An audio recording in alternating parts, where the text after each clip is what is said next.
Hoje sai o CPI, que é um dado de inflação americano. Mas se vier um dado negativo, é bom ou ruim para o mercado americano? Segue o vídeo que eu te explico.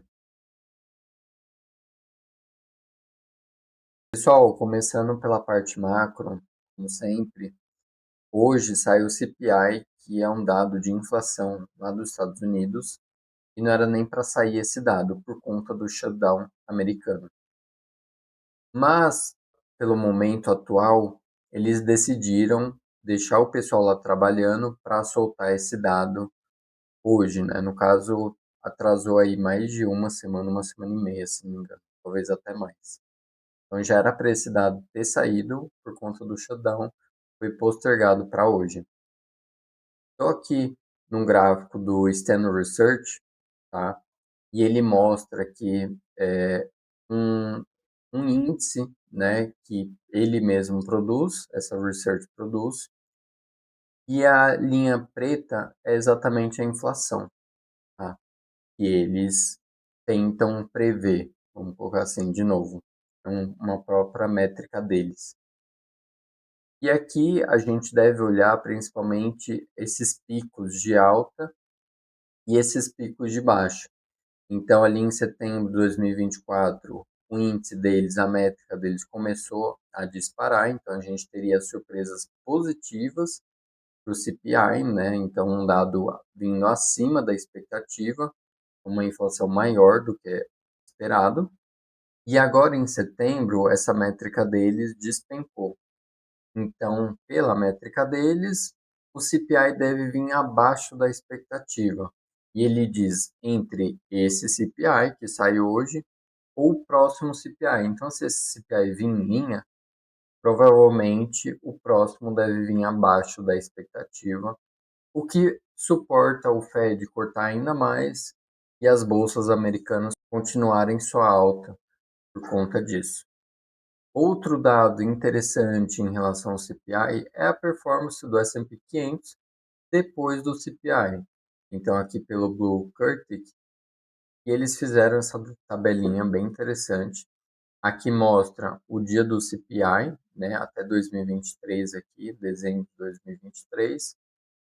Então, aqui está o CPI mês a mês, dado mês a mês, o que saiu efetivamente e o que era previsto, né? Qual que era a expectativa.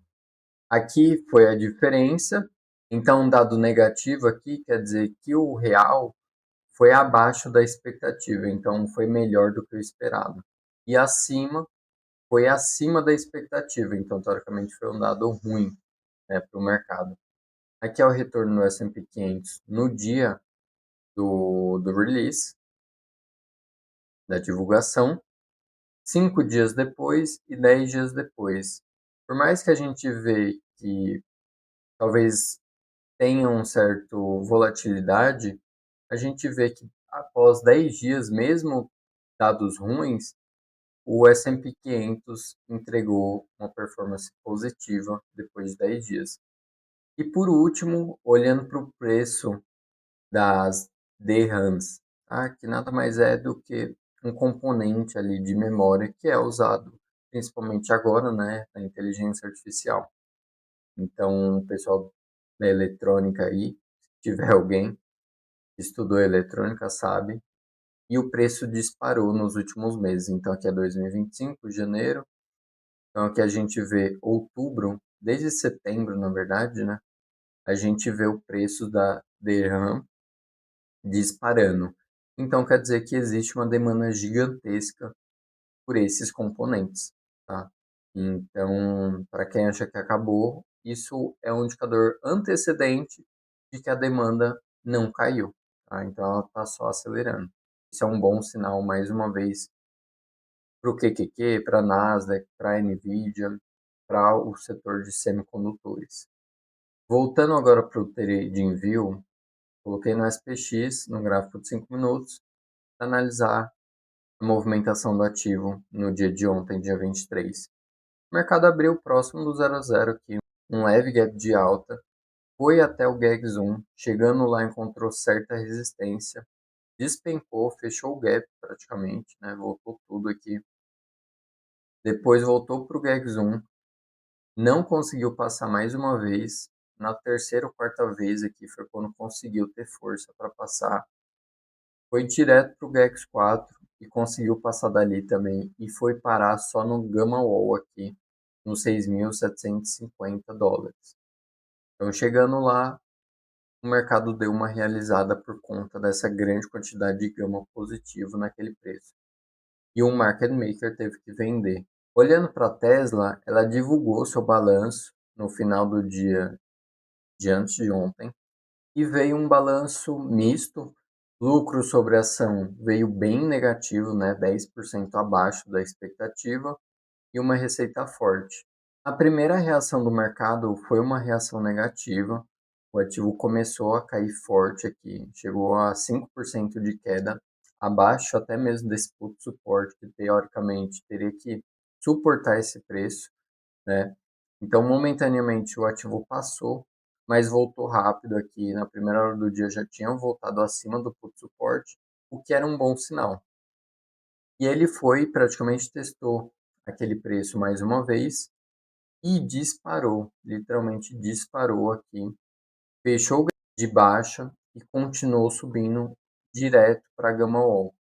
Foi ali que encontrou uma resistência forte e parou por ali. Uma alta de mais de 2% depois de abrir com uma queda de 5%. Outra empresa que divulgou seu balanço no mesmo dia foi o IBM. Foi um balanço, na verdade, bom, surpreendeu positivamente lucro por ação e receita, mas mesmo assim o ativo caiu forte aqui na abertura.